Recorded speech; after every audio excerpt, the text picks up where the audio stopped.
All right, McMullen is in. He was at the pressers today. I saw some interesting stuff, John, on the live video. People wondering why Bruce Arians was asking questions of Doug Pederson today. Did you see that narrative? Yeah, that's I did not see it, but that our old producer PG sent me the screenshot. That is well known about the NovaCare complex. I did not even know the camera was on us, to tell you the truth. Yeah, our old producer PG. Brandon Graham has been calling me Bruce Arians for like 3 years now. So our old producer PG sent me the screenshot of you asking the question, and then the comments underneath of like, "Hey, Bruce Arians is asking questions at today's presser."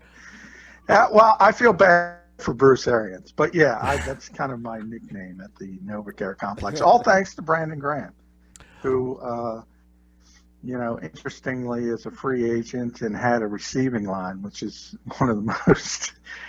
Brandon is a really, really good guy, and you can't always say that about athletes in professional sports. And he literally hugged every member of the media as we left on Monday. Well, let's.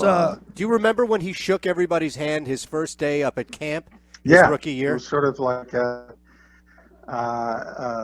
hopefully not the ending, but everyone joked at the time that won't continue because everybody sort of gets tired of us. But Brandon never did. He's just an all-around good guy, and he kind of showed that on what was perhaps his last day here, depending on what happens in free agency. Well, why don't we start with him? Because he's a pretty big figure in Eagles lore. I believe he has the most important, single, most impactful play in the history of the franchise. You asked the question today, how do you weigh the sentimental feeling? And we saw the 08 Phillies go down that road. Is bringing Brandon Graham back 08 Philly-ish or a smart move?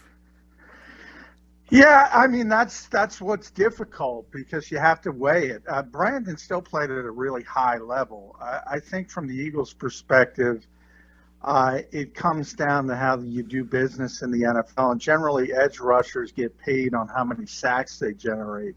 And that's never been the strength of Brandon Graham's game. He topped out at 9.5 last season in 2017. He's never had double digits. So generally, those guys don't make a ton of money, and I think that's been the issue because this is a guy who's been named All-Pro, who's regarded amongst his peers as one of the better all-around defensive ends in this game, but the sacks aren't there. So it's kind of a tough negotiation. I think the Eagles want him back, and I think a lot depends on how willing some of the other teams in this league are going to pay him or willing to pay him. Yeah. And if it reaches to a level that's too high, I think the Eagles will ultimately tap out. Yeah, this seems like their Hugh Douglas spot here, right, where Douglas was very popular and they had to make that tough decision. He got paid a lot by Jacksonville, and he wasn't very productive. So do you think that's an understatement. Do you think that he stole money in Jacksonville? That's right. Do you think that Graham can still be productive? Yeah, I mean, there's no reason to think he can't be. He was very productive this season. And then you have the other stuff, the kind of stuff I just mentioned. He's a leader on this team, and he kind of sets the tone for when it comes to energy at practice.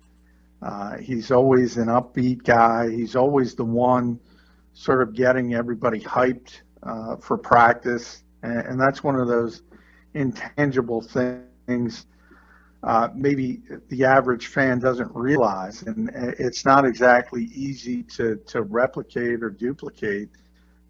So that's where it's, we always like to boil things down to numbers and statistics. There are other parts to it. And as far as leadership and being a part of that locker room, Brandon has been a big part of this team's success. Yeah, you look at Nick Foles, talk about a big part of this team's success last year, more so. The announcement today is the nail in the coffin, correct? Is there any other way to interpret that, John, than Doug Pederson saying Carson Wentz is the quarterback moving forward equals Nick Foles is no longer on this team? Yeah, I mean, I think we all kind of knew that anyway. I think one of the false narratives of some Eagles fans, not all, is this assumption that Nick would want to be a backup quarterback or want to make less money or come back for less money. No, you don't get to this level in professional sports without being competitive. He wants to be a starting quarterback in this league, and this is his opportunity. And they have that unique $20 million mutual option. So to me, the only question is, what can the Eagles generate in return for Nick Foles? Can they afford to put the franchise tag on him in hopes they can deal him? Problem with that is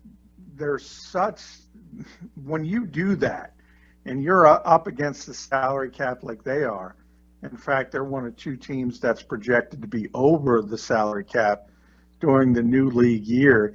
Even if you guarantee a guy $25 million and you got to put that on your cap and it takes you a week to trade him, that means you can't do other things in free agency. So it's going to be a very difficult thing for Howie Roseman to sort of traverse and get as much as possible for Nick Foles. And ultimately, it might just be he's a free agent. He signs elsewhere, and the Eagles get a compensatory pick down the line. How likely do you think, just looking at it from an economic standpoint, not necessarily from a football standpoint, but do the Eagles have any type of, leverage is the wrong word, but any type of stake in a conversation, John, in which they can go to Nick Foles and say, yeah, you might get a little more money on the open market, but let's pick up your option and trade you to a place that you'd like to play, as opposed to Nick just walking?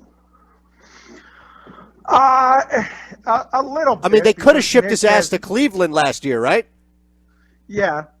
Yes, they could have. And I argue they should have. Me too. Me three, by the way. Yeah.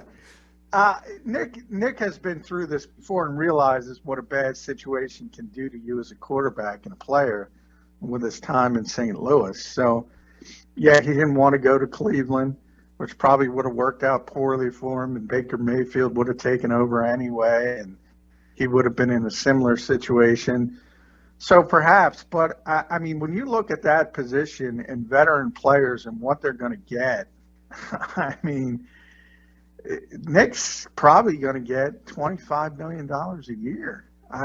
As astonishing as that sounds, and I don't know, as a guy with a wife and a child now and a family, and that's very important for him. I don't know how you walk away from that. So I think it's going to be really difficult to talk him. I like how we always surmise.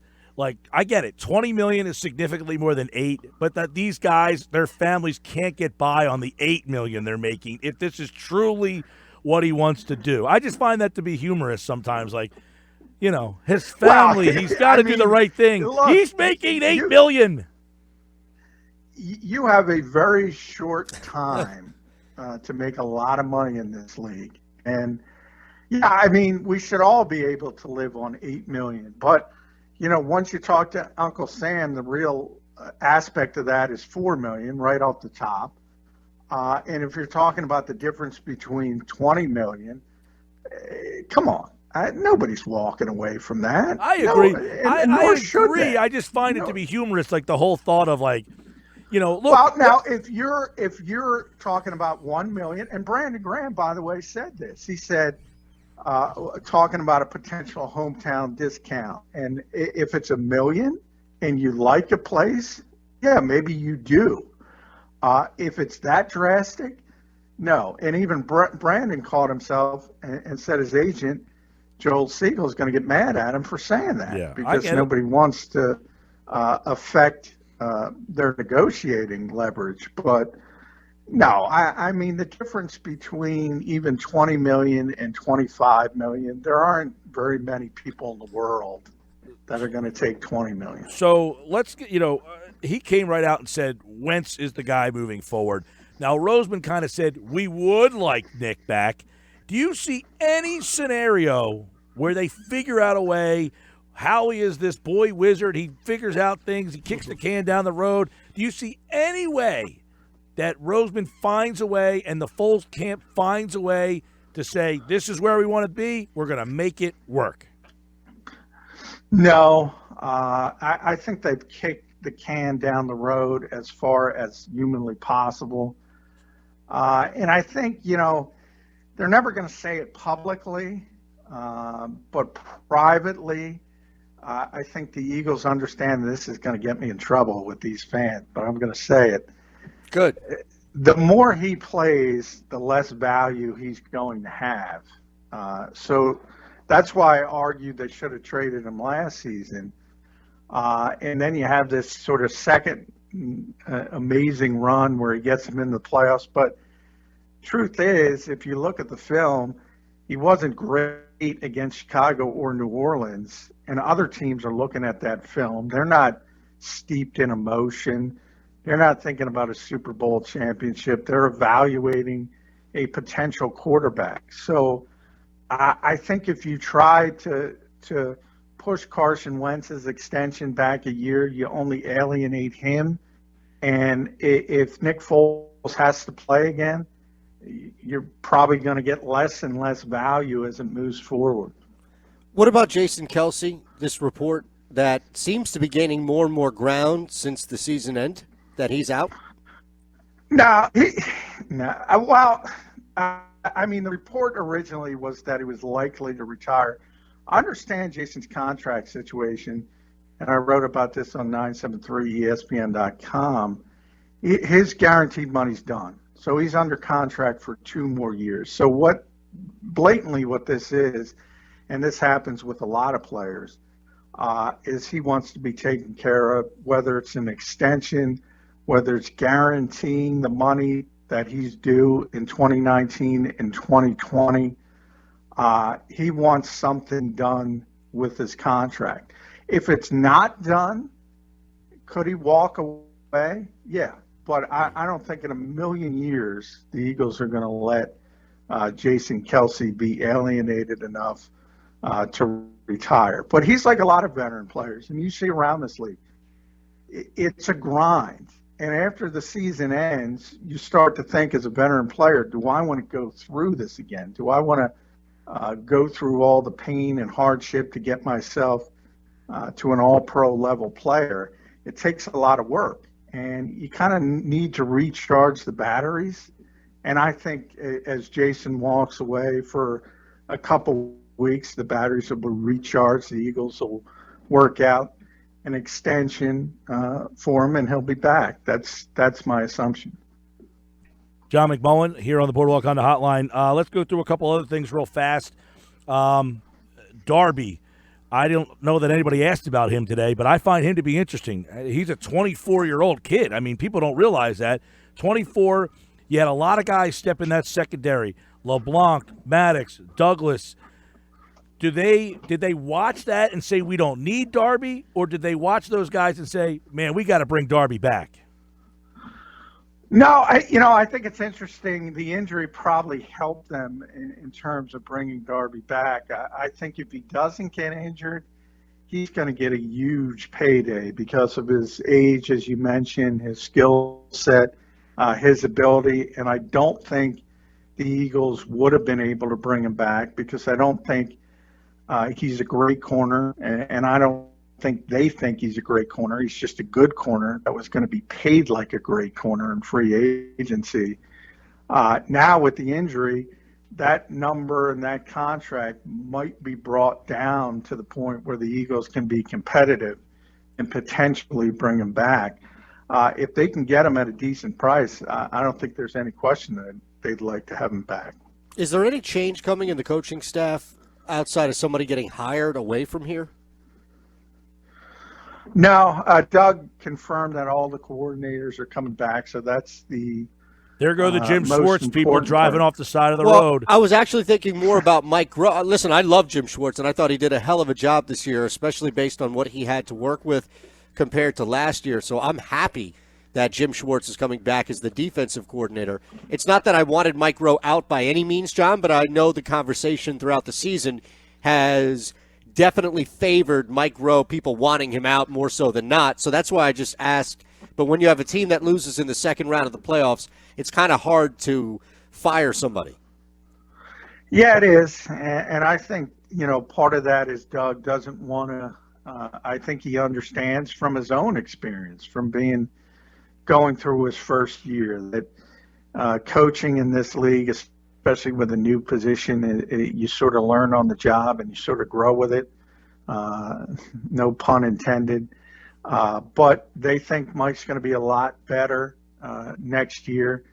And they don't want to take a step back and start over again and start that process with a new coach in this organization. So we never got to press Taylor. That might be an issue. The quarterback's coach, because Zach Taylor, his brother, is going to get Cincinnati's head coaching job once the Rams are done. So he could potentially leave.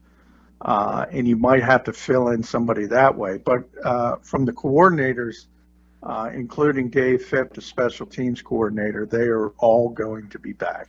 What about Golden Tate? I mean, they asked about the trade. Would they do it again? They were happy with it. What else are they going to say? But is there any scenario you can draw up where Tate is back? I don't think so. I don't. I think he's going to get too much money on the open market. I think from his standpoint, he wasn't playing enough. And certainly he's used to playing more, both in Seattle and Detroit. And for whatever reason, this organization decided Nelson Aguilar was a better receiver. So I think it is going to be what it looked like at the end of the season, and that was a rental. Ultimately, they gave up a third-round pick for half the season, and they made it to the second round. So people can be the judge if it's worth it or not. John, last one, 60 seconds. Just a quick question without even looking ahead or thinking about it since the season just ended yesterday. Yesterday. It's Monday for me. On Sunday, best position available, best player available. Jeez, I screwed everything up. Should we just start over here? Best position available / player available on the draft board, where would you prefer, just without even diving deep into pages or books of the kids coming out? First round, where would you like them to draft?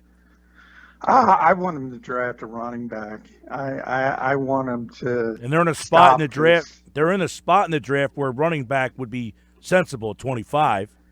Yeah, I would think so. Yeah, and I just think the issue, this constant committee approach, has not really worked to the degree you would like it to, especially when you look at the other good teams in this league and what they're able to bring onto the backfield. The Eagles, look, part of it was injury related, but I think you're fooling yourself if you say, "Oh, Corey Clement's going to be back, and that's going to improve the backfield." Yeah, it's going to improve it a little bit, but you want an Alvin Kamara back there, even a Mark Ingram. Obviously, you can't get a Todd Gurley. Ingram's a free agent. Elliott unless you're way up. But I want somebody who can catch the ball. I want a 3-down running back where you don't have to mix and match with skill sets. Ingram's a free agent, by the way. And you know what you're going to hear this offseason. Make the deal for Le'Veon Bell, right? That's what the Eagle fans are going to want to shoot, aim high, right? That's what they're going to go. Well, they always want to aim high. Anytime there's a big name on the market, Mike, the first thing you go on your Twitter, the Eagles should go get insert name. Right. Whether it's Eagles need to sign Bryce Harper. Nothing left, or Le'Veon Bell or everybody else.